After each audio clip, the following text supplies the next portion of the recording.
Good morning. This is Daybreak. In case you're joining us, and we welcome your contributions. The hashtag on Twitter is Daybreak. The SMS code is 22422 at Citizen TV Kenya and at Ayub Abdikadir. Later, we sample some of your feedback here on the broadcast. With me in studio and on my immediate right is Kennedy Achesa, who is an advocate of the High Court, an education law expert, and also a lecturer in one of the universities. Good morning, Ken. Thank you for your time. Cyprian Ombati is the National Vice Chairperson of the University's Academic Staff Union, UASU, which is a stakeholder, and we thank you for your time. Cyprian shortly will be joined by the Member of Parliament representing Marakwet West constituency, Timothy Toroitich, who is a member of the Education Committee at the National Assembly. Your time is all appreciated, gentlemen. And this coming against the backdrop of yesterday's appearance, Ken, to you first, and the government saying it will neither place nor sponsor university students in private universities starting this year. And this is a surprise move in Parliament yesterday made by the CS for Education, Ezekiel Machogo, who said the new university funding model will only focus on students enrolled in public universities. And in public universities, because that is where now the government's attention seems to be, deficit stands at whopping 56.1 billion Kenya shillings. And the president spoke about this on Wednesday when he met stakeholders at State House from the education sector.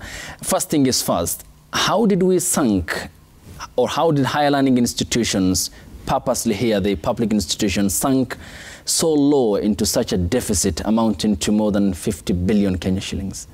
Thank you, Ayub. There are three reasons why we are experiencing this deficit. One, remember under the differentiated unit funding, government was funding about 85% of the university fees, and the households were catering for 15%. Why we ran into this deficit is that government in action has been funding about 43%. So part of this money is actually owed by government to universities. The funding has not been complete. Secondly, is the issue of mismanagement of the universities. We've seen universities like Moi, Egerton being accused of mismanagement and abuse of office and pilferage of funds. This has been a reality, and we've not had sufficient checks to the vice chancellors on how and why they have been mismanaging universities. And lastly, at the poverty levels of Kenyan households, because most parents are not able to meet fees. If then those who are needy and those whose children are on government scholarship, they cannot pay the difference that they are required to pay, the 15%. Those are some of the factors that have led us to where we are. We therefore blame it on lack of funding from the government, lack of funding or timely disbursement of funds from other stakeholders like HELB, and the accelerated levels of poverty among the Kenyan. Okay, we'll talk about HELB and the needed move from the commitment level needed from the universities or the public institutions in the country. So you are laying the blame squarely on, partly on the government and partly on the universities. Yes. Then what can be done to get solution to this problem? Is what the president announced enough to address that problem? It is not enough. In fact, it could worsen the situation. One, remember, now funding is student-centered. When it is student-centered, the smaller universities are likely to be shut down. Universities like the University of Nairobi, Kenyatta University, because they have students in thousands, they will benefit. A university like Alupe, which has 1,000 students, university like Tom Mboya, which has about 1,500, 2,000 students, will get the least funding. And remember, the cost of training a doctor, one doctor at Alupe, is the same cost as that of training one doctor at the University of Nairobi. When you are funding 1,000 students and funding 30,000 students at the University of Nairobi, how are you going to put up a hospital in Alupe that will be very functional and useful in the teaching of medicine, anatomy lab, and other infrastructural requirements that are required to teach specific courses? On the issue of management of universities, the president was very silent. Remember the problems that have bedeviled Moi University over time and Egerton University. In Moi University, for instance, it was a problem of tribalizing management, that unless someone is from this community, he cannot be a vice chancellor. Same would go to Maseno, that if you're not a Luo, you can't head Maseno. If you're not a Kikuyu, you can't head KU. So this tribalization of university management has been key to mismanagement. Okay. Cyprian, I come to you on this is on the reports that were handed over to the Presidential Working Party on education reforms that partly explain how public institutions have become a shell of themselves, with some closing down and a majority declared bankrupt. And to just cite part of the report, there are pending bills of up to 18.6 billion for pensions, others 13.7 billion for pay as you earn, and 4.8 billion for suppliers. This is where you fall in terms of category as a part of the university's academic staff union. Yes. I mean, how did it sound when you heard from the president on Wednesday at State House when he met the stakeholders from the education sector?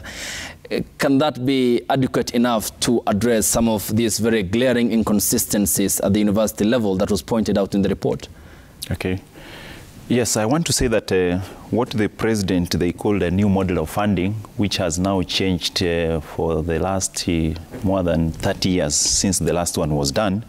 To me, I want to say that we are towards a positive direction as a country, because now it means that we have started taking matters of higher education very serious, and now the government is on a track to see that this funding of universities is done in such a way that now universities will not suffer like they used to do before. If you heard the president himself, he said that this financial year beginning July, they have allocated an extra 30 billion shillings, which he said are now going to make universities at least to come out of the hole in which they are in. And I want to say that we as Universities Academic Staff Union, we hope that the government will keep to their word, and we do hope that come July, we'll be able to see a positive change, because it is one thing to say, and also action is another thing. Especially from our government, and therefore we are looking forward to that positive response so that universities can be adequately funded.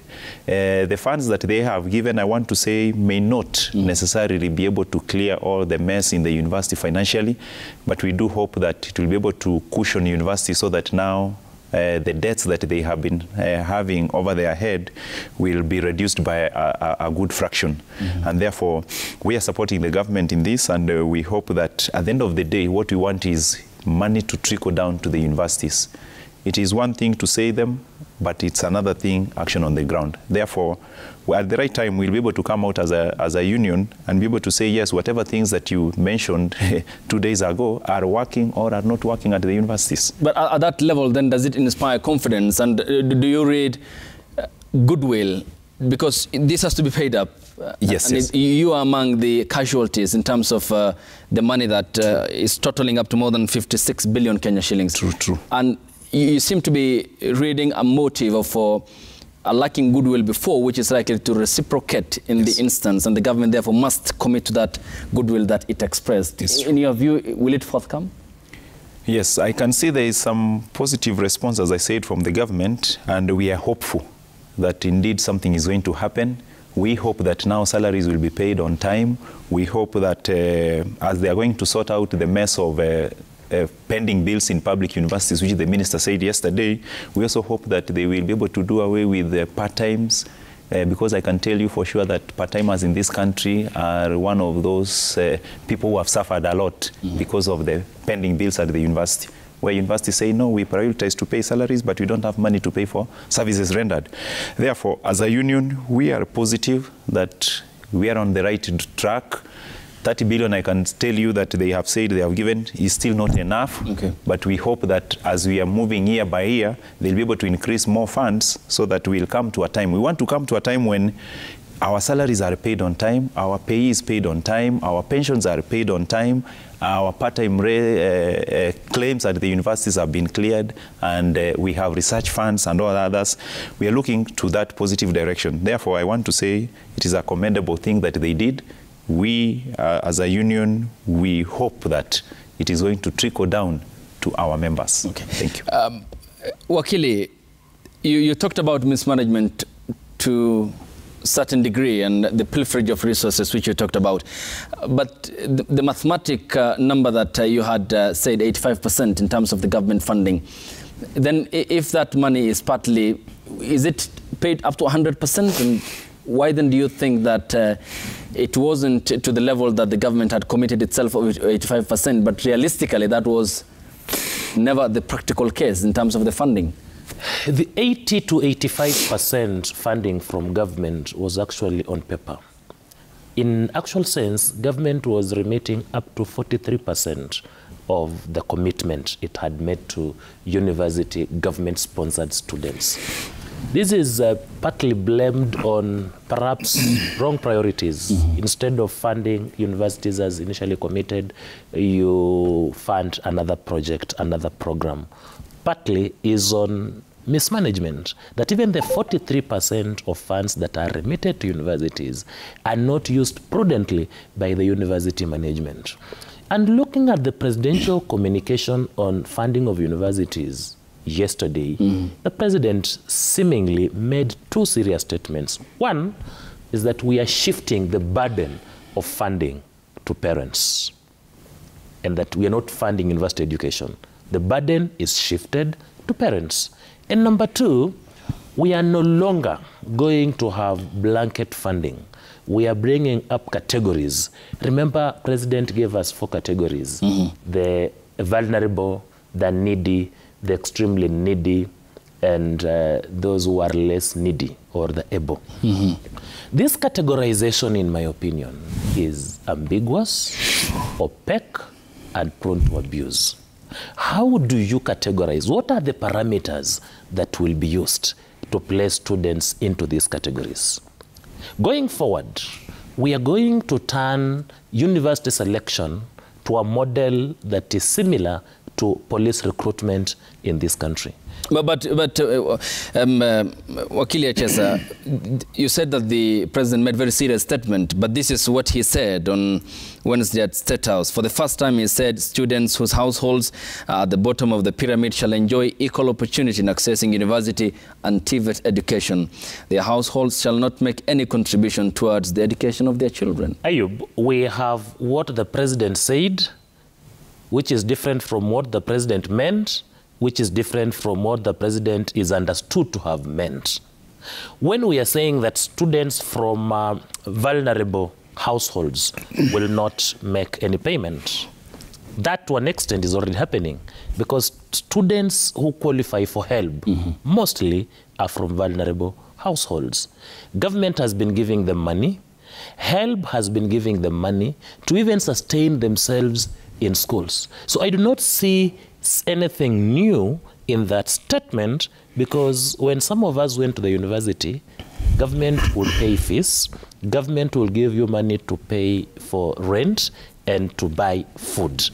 But the problem comes in with this communication in this way. 70% of our learners, and I have an issue with the percentage that the ministry gave the president to read out, that of 29%.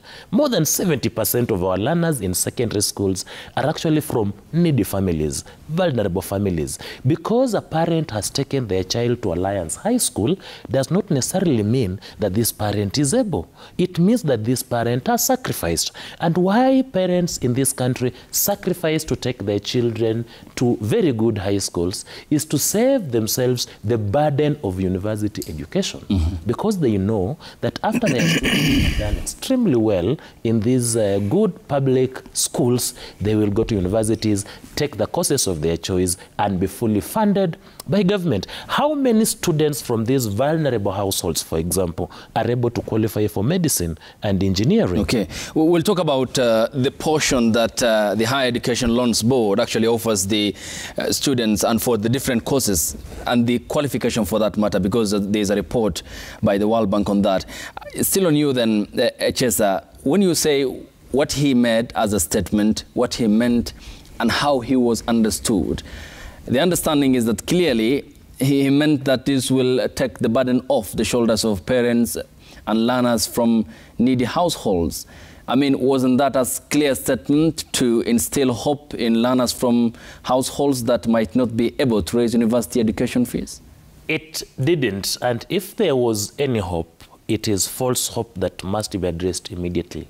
The president would have gone ahead, Ayub, and given us the parameters so that by the time he's leaving the stage, learners have already categorized themselves.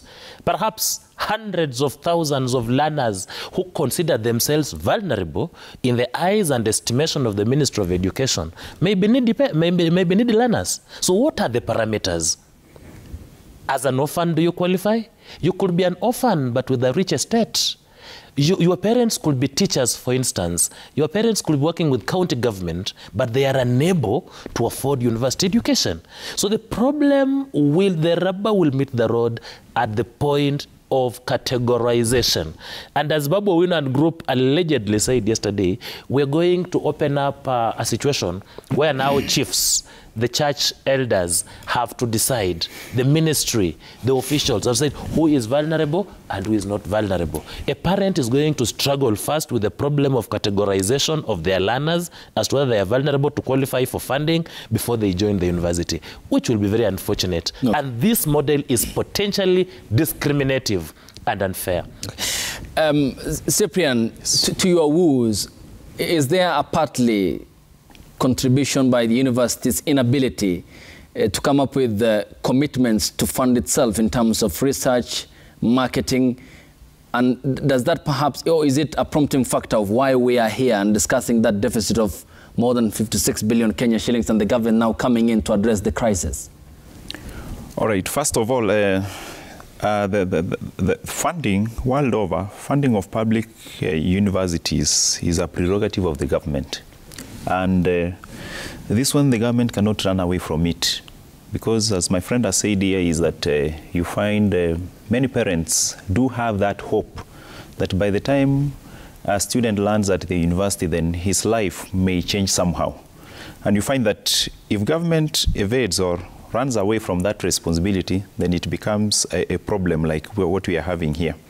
So you find that the funding at public universities has several factors. The president only talked about funding from students in terms of fee, and he made it clear that there are other options that are remaining. One of them was research, the other one was capital infrastructure funding, and fees for service, which he said that in the next few months they'll be able to come up with a roadmap on how fundings can be obtained from those other areas.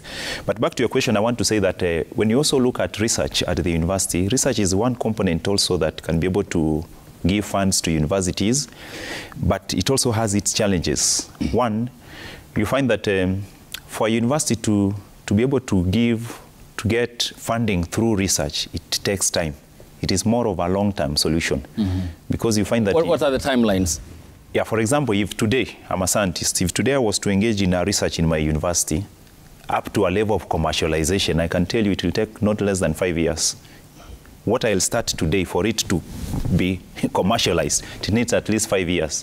So you find that that is a fund that sometimes you cannot really depend on. It means it's more of a long-term solution. And that's why you find that back at the university, we need the researchers there, first of all, to be motivated so that they can be able to produce research outputs.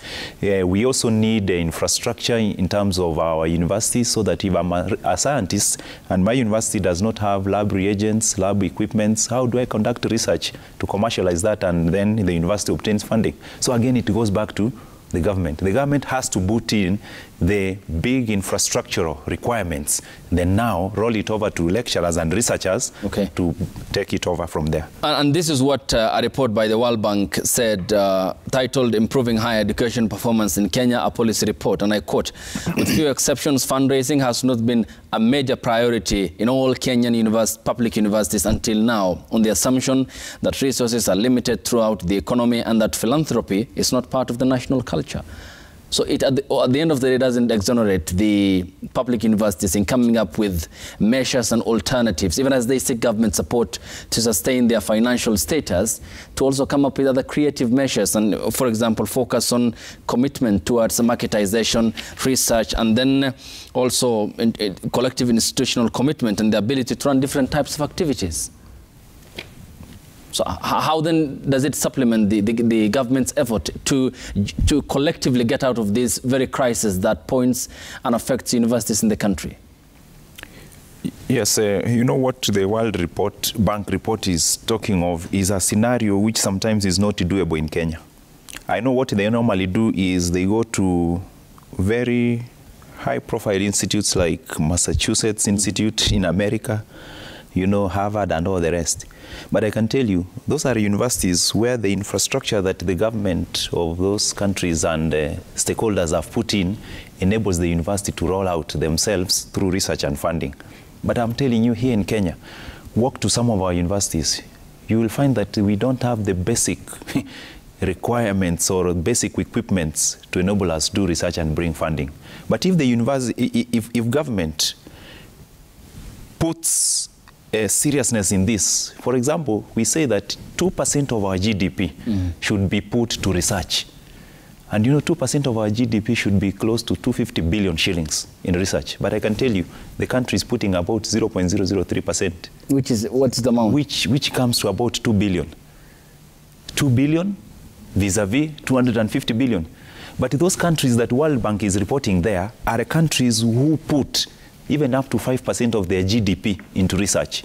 If Kenya will do that, I can tell you then, now universities will be able to have funds out of their own generation that they can be able to carry out several of these activities.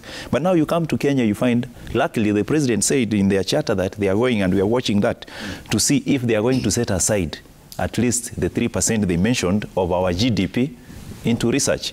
If we do that, I can tell you we'll have enough funds back at the university to give us that energy to run into research and be able to generate funds that now can carry out much of the work at the universities. Okay. So as it stands, the problem is in our country, I want to say, research has been given a back. We will point out, because we have had a government since 1963, but the dipping funding of public institutions is a problem that you have pointed out. Still, you can't run away from the responsibility that also is a concern for many Kenyans in regards to institutions of higher learning and the funding that they need to adopt in terms of research and putting effort in portfolios made up by the curriculum activities, that is the class learning, the campus co-curricular activities, community experiential learning and engagement, and commerce skills and the mindset of the employability. We'll talk about that and help Wakili and the WASO National Vice Chairperson when we get back from the break here on the broadcast, as we welcome your contributions. The hashtag on Twitter is Daybreak. The SMS code is 22422 at Citizen TV Kenya and at Ayub Abdikadir. More after the break. Stay tuned.